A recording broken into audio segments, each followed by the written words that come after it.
What's happening, everybody? It's Huddy. We're talking about student loan forgiveness, this new program. And before we get going too crazy, here's a quick reminder. Student loan forgiveness has been around a long time. I have a video on that exact thing. So if you want to see it, just drop a comment. I'll post a link. All right, so let's buckle up and talk about this new student loan forgiveness program, what it really means, what the potential effects could be, and who we got to watch out for going forward with this program. Okay. $10,000 is what's being looked to be forgiven for federal student loans. So 10,000 federal student loans. If you have a Pell Grant, that could be up to an additional $10,000, which I don't know how many, that's a lot of million people that have Pell Grants. So that could be a total of $20,000 in student loans to be forgiven. So if you're someone that has $50,000 or $60,000 or $70,000 worth of student loans, not all of them can be forgiven. So there is that to consider.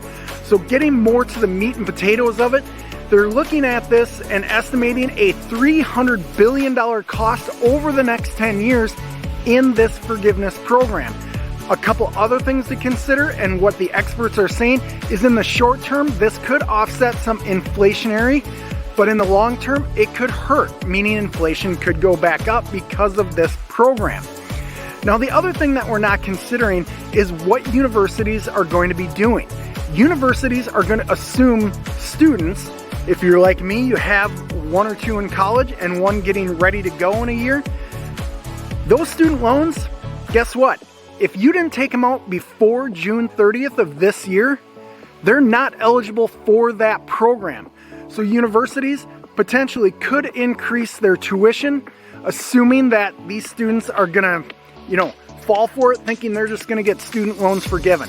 So that's kind of a thing you wanna watch out for and watching to see if universities do in fact increase their tuition.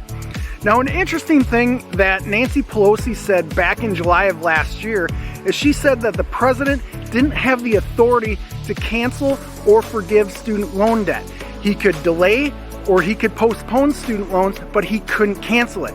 So earlier this week, she did welcome the news, but she was still unclear of where his authority was in order to create this program and get this done. I will tell you this much, it should make for an interesting midterm.